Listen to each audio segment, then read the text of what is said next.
কি কোথায় যাচ্ছি সেটা ভাবছো তো? ওয়েট ওয়েট, সবটা বলছি। আমরা এখন যাচ্ছি অরিজিৎ সিং এর শহর চিয়াগঞ্জ। কেন যাচ্ছি সেটা জানতে হলে ভিডিওটা কন্টিনিউ করতে হবে। চিয়াগঞ্জ যাওয়ার ট্রেন ছিল 3টেই, কিন্তু বৃষ্টির কারণে তো আমরা পৌঁছাতেই পারিনি স্টেশনে। তাই তো টোটো রিজার্ভ করে ডাইরেক্ট পৌঁছে গেছিলাম জিয়াগঞ্জে।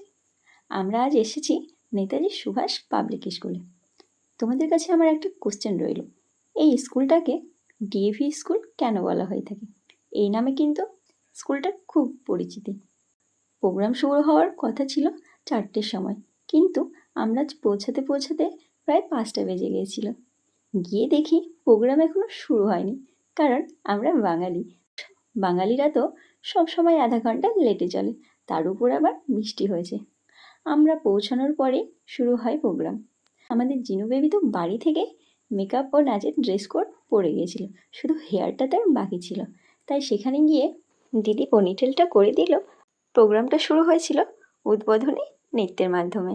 আমরা জিনু বেবির নাচের জন্য ওয়েট করছিলাম আর প্রোগ্রামটাকে খুব ভালোভাবে এনজয় করছিলাম।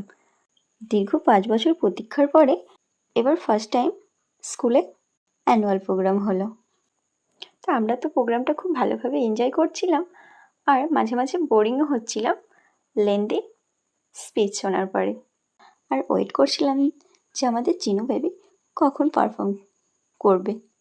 দীর্ঘ প্রতীক্ষার পর ফাইনালি আমাদের জিনু বেবির পারফরমেন্সের পালা। তোমাদের সঙ্গে একটা এক্সপিরিয়েন্স শেয়ার করি। অনেকেই আছে যারা রিহার্সাল খুব ভালো করে বাট ফাইনালে পারফরমেন্স ভালো করে না, বাট আমাদের জিনু বেবি একদম অপোজিট। সে ফাইনাল দুর্দান্ত করে। আর অডিয়েন্সদের জন্য হিউজ সিট অ্যারেঞ্জমেন্ট করা হয়েছিল। আর এই প্রোগ্রামটা হচ্ছিল স্কুলের গ্রাউন্ডে। আর এই স্কুলটা এস্টাবলিশ হয়েছিল 2004 সালে। এখন তো একটা খুব ভালো পজিশানে স্কুলটা দাঁড়িয়ে। আর এটা হচ্ছে একটা সিবিএসসি বোর্ডের আন্ডারে।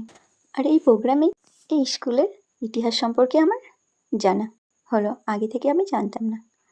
আর এই প্রোগ্রামটা দীর্ঘ 5 বছর পরে কেন হলো তারও একটা বড় কারণ হচ্ছে লকডাউনের কারণে প্রোগ্রাম হয়নি। আমার তো প্রোগ্রামটা বেশ ভালো লেগেছিল। প্রোগ্রাম এনজয় করতে করতে আমাদের খিদে পেয়ে গেছিলো, তাই আমরা নিয়ে চলে এসেছিলাম চাল ভাজা আর নেমকি। আর সেই চাল ভাজা খেতে খেতে আমরা প্রোগ্রাম এনজয় করছিলাম। আমাদের জিনু বেবির ডান্স পারফরমেন্স হয়ে যাওয়ার পরে আমরা প্রোগ্রামটা কন্টিনিউ করেছিলাম, কারণ আমাদের ট্রেনের এখনও টাইম আছে।